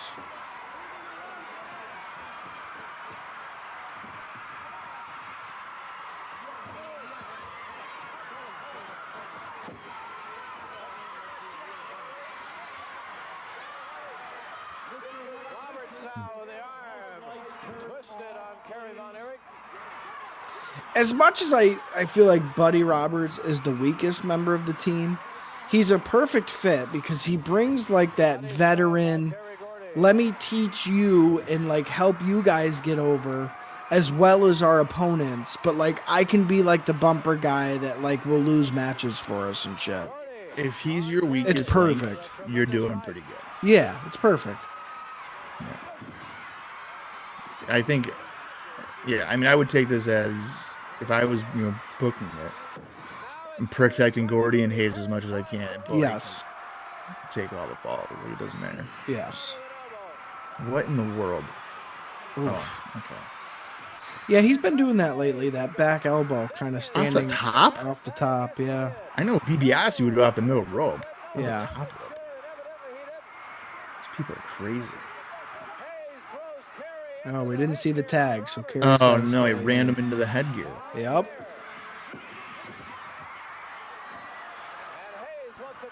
Kerry said, "No, I ain't laying down for that." Man, there's no metal in that headgear. I ain't going down for 3. I love that people they run in like, fuck it, we're running in and hitting the other team. The ref can't control anything. Yeah. Look, these guys didn't even tag in. Gordy just said, all right, it's my turn. And the ref is just like, you know what? I'm not even going to try. Yeah, I don't know. Whatever. Oh, Lord. That was a good big boot. If I were to do that right now, I'm almost certain I would tear my groin. Oh, my back would kill for 3 days if I tried to do that. There's just no way. My back kills sitting and reviewing wrestling. A couple weeks ago, I got a massive Charlie horse while I was watching. Oh, those are the worst, dude. I was watching. What was I watching?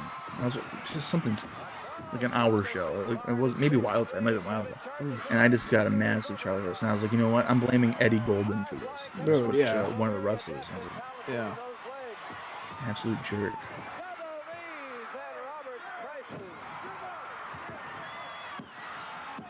Now he got rammed headfirst into that knee. If there was metal in that head, right, the Von Erich be like, Well, that hurt my knee. I just blew my knee out.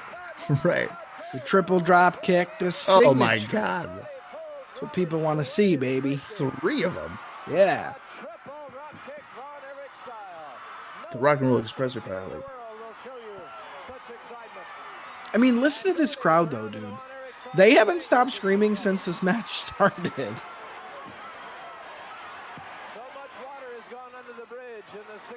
Freebirds Von Erichs in 1983 is the hottest ticket in town. I mean, that's just...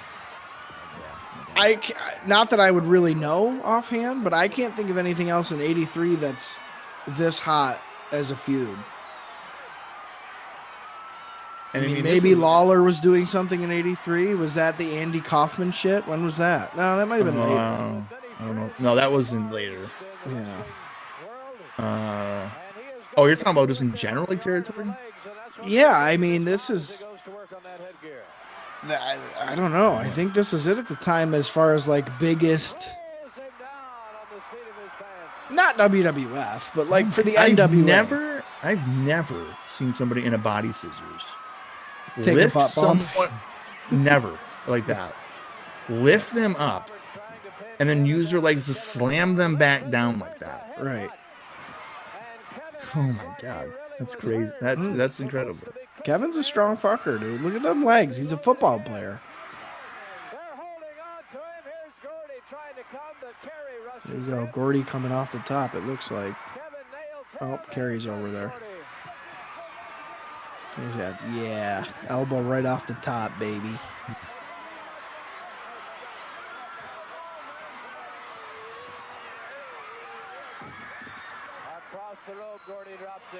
Oof. Oh my God, that was a whiplash. That looked like it literally caught under his jaw. Yeah, it did.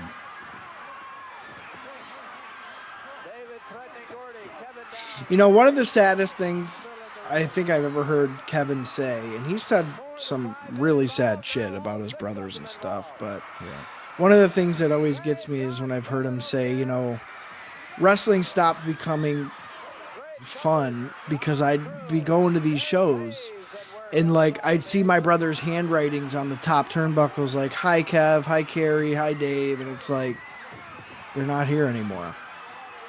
You know, it sucks. They would be on the turnbuckles? Yeah, they'd like write each other little messages on the turnbuckles. And I mean, you're using the same ring, same turnbuckles. No, right. I'm just saying, like, that would mentally fuck me up. Yeah. Longer. You know? Like, that's Kerry's handwriting or whatever. It sucks. Yeah. They're gone. Yeah. Like a constant reminder of it. I could see why he said, you know what, I'm done wrestling and I'm moving to Hawaii. Right. You know, I could see why that was the case.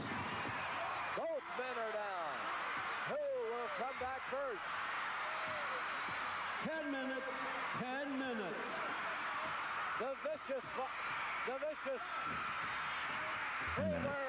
10 minutes left or 10 minutes have gone by? That's how long they've been wrestling, I think. Oh, that was a nice drop kick too. Kerry's a house of fire here, baby. Oof. Look at the crowd going nuts. Arms up, screaming. Here we go. We got all 6 guys in here now. Double drop kick. Buddy's out of here. He just got flattened.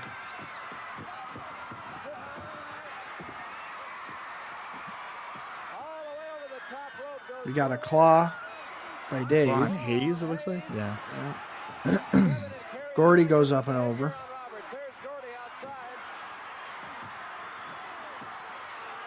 Well, they're going after your headgear, Bob. Maybe we'll see if No way. Your guessing is right. Dave's still got the claw on Hayes over here. Something's going to happen. They can't get it off him. Oh, Gordy's in.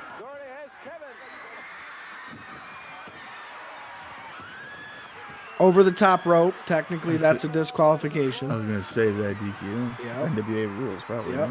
Right? Yep. Oh, but that, no way. The ref saw that. I don't It hear anything. technically might have been inadvertent because Kerry didn't technically throw him He over punched the top. him and he just self it. Yeah. So I don't think technically that would have been considered a DQ. The Oriental spike on Kerry by Gordy. They have a senior citizen as the referee trying to keep all this the together. referees are old as hell. This is insane. This guy's 74 years old and he's supposed to keep 6 dudes from no one's helping him. David Manning, where are you? You're the youngest right, dude. we and need you're not David doing Manning jack. in there, yeah. Kerry's been in the Oriental spike for about 25 seconds. Kevin knocks Hayes away.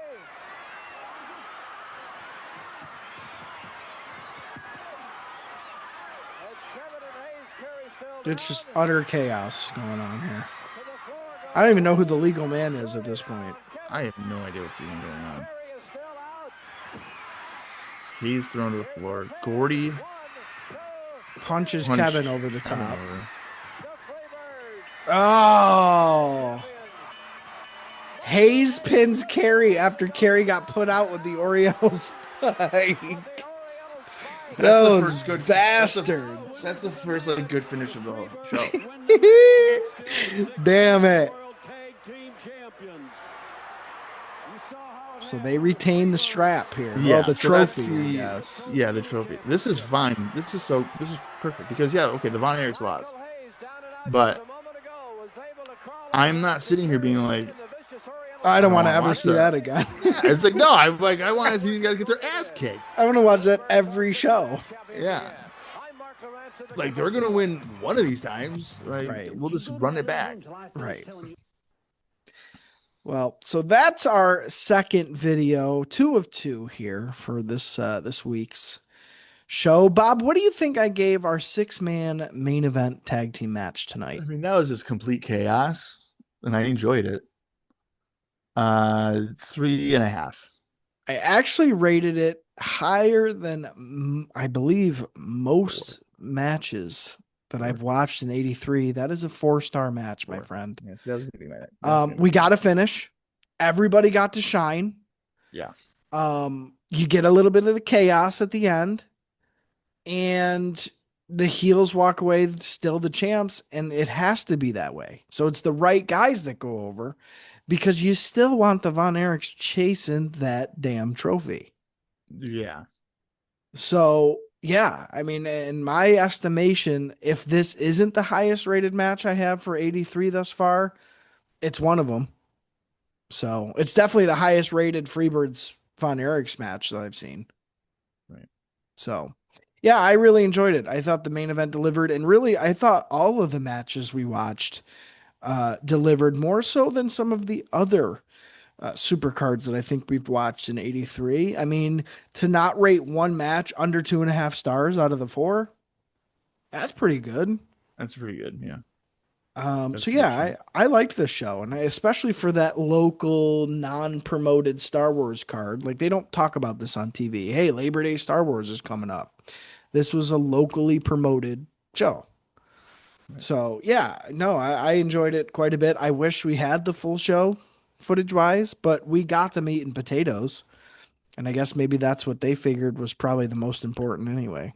Well, I was just gonna say, I mean, maybe aside from the Iceman Parsons, sure, or like anybody, the Kevin Gorgeous Jimmy Garvin for the strap. that one, yeah. You know? I mean, maybe you would want to see that, but they definitely got your big matches because you ultimately see everybody anyway. Yeah, you know. Yeah. So, yeah, no, that was good. That was a good show. The matches, I think, were pretty good. I mean, the main event was really good. Gordy's singles match, I enjoyed with quite Dave. a bit.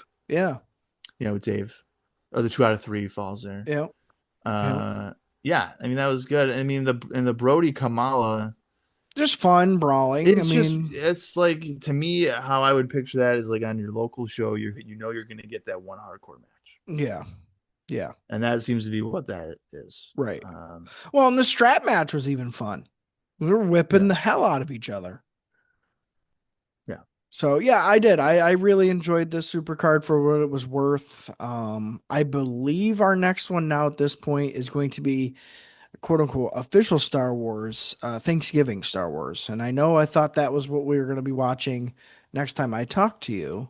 But this Labor Day one kind of popped up out of nowhere. So I wanted to make sure we talked about that before we got to Thanksgiving Star Wars. Okay, so the Thanksgiving Star Wars, is that going to be the full show? Yeah, that should be the full show, and it should be fully promoted on weekly television. So Okay. that'll be definitely one to watch. And then, of course, their biggest show of the year, Christmas Star Wars, will follow that. And we will be into 1984. Kind of a bittersweet year because we lose somebody very important to the roster, but we also gain several very important members for really the rest of World Class's run. So, definitely some things to look forward to, but, kind of a sour note as well, unfortunately. But we still got a well ways, about 3 months until we get to that point. So Bob, are you going to be down to watch Thanksgiving Star Wars with me? Yeah, I will be, and I'm wondering if at that point I'll be needing somebody to fill in for you. Yeah, 'Cause probably. it could be a switcheroo, as I talked about earlier Right. on the show. The jury's still out. We'll see how it goes, and it all depends too if I want to accept that type of position. I got a lot of stuff going on. A lot of pressure. Yeah, I mean, I enjoy my 10 hours of sleep at night. Yeah. And incorporating this would cut that into like 8 or something. Right. So I don't want to exhaust myself. Yeah. So no, I believe me. I get it. Maybe you can get Wild Bill on here and you guys can just do the show. Yeah, he could. And I would then have to be like, hey, tell me about your career because I know nothing about it. So, yeah, you'd be like, I want to talk about when you were the goon. Exactly. Yeah, tell me about the Global Wrestling Federation and how that worked out for that company. I'd love to hear about it. Right. Yeah, I'm sure he would love that. Well, in the meantime, I am trying to, kind of peek behind the curtain here. I'm trying to line somebody up for our Superstar Spotlight of 1983. But, options are pretty slim pickings because either they work for the WWE or they are not alive anymore. So that's like kind of hard, but I'm working on it. I'm trying to put some feelers out there. So if anybody has any connections, definitely pass them along. But I'd like to talk to somebody again as far as their year. We talked about Wild Bill's year in 1982. I would really like to talk to somebody about their year in 1983. So there's kind of a couple guys I'm kicking around, but it's hard to get in touch with these guys. We're talking over 40 years ago this stuff happened. So, it's a matter of, do they want to take the time to talk about it? Can I pay them appropriately to talk about it? And will our schedules line up is essentially how that's all shaking out. But I'm gonna try. I'm gonna try to make it happen again for 1983. So, Bob, where can people find you online if they don't already know? Well, you can find me at WrestlingRecaps.com. Yeah, plenty of you on there. Yeah. That's where all my work is shown, whether it be IcoPod, the TNA Cross the Line podcast, the World Class Retrospective. They're all on there. I don't know if there's that's really all there is. If you go to WrestlingRecaps.com, you can basically find my social security number. It doesn't really. Oh, that's true. Yeah. It doesn't really hide anything there. Right. I've actually sprinkled all the numbers of my social security number one by one throughout the entire website. So you just gotta figure it out. Yeah. You just have to figure it out. Right. Just check every page and read every article. There's like 9,000 articles. You'll get through something like that. And if you just if you check it every day and you read them every day, the same ones over and over again, you'll figure it out. Right. Yeah. So that's where I'm at for that. But yeah, WrestlingRecaps.com is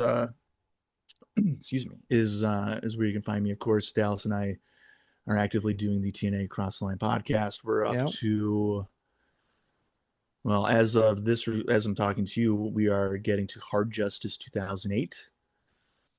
And that means that, thank God, I have just over a year left, and then I can retire from continuous podcasting. See, for some reason, I thought you guys were further in. I thought you were into 2009 already. I freaking wish, my man.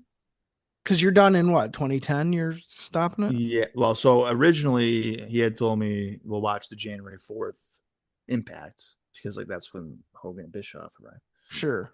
And then recently he was like, maybe we should go until the 6-sided ring is gone, which is Genesis. Oh, 2010. And I was like, I mean, that's fair. That's a really fair point. Because like then it's also like the whole like TNA's like done. Like there's no 6-sided span. Sure. So I was like, shit. I guess I gotta do that. So he's working you into a corner here, it sounds like. Yeah, well, the joke's on him because realistically, I would watch 2010 Impacts as well, just because it's an absolute crapshoot and it's incredible what I witnessed. Because it's 2001 WCW. Yeah, but like on crack. You gotta love it. You gotta love it. Yeah. Well, in the meantime, Bob, I'm sure we will be talking here again, but next time you are on World Class Retrospective, we'll be cutting turkey, baby, because it'll be around Thanksgiving time. So until then, Bob, we'll see you then. Everybody else, I will see you next week, next Friday at 10 a.m. for another episode of World Class Retrospective. Bob, thanks for joining me. Talk to you soon. Thanks for having me, man.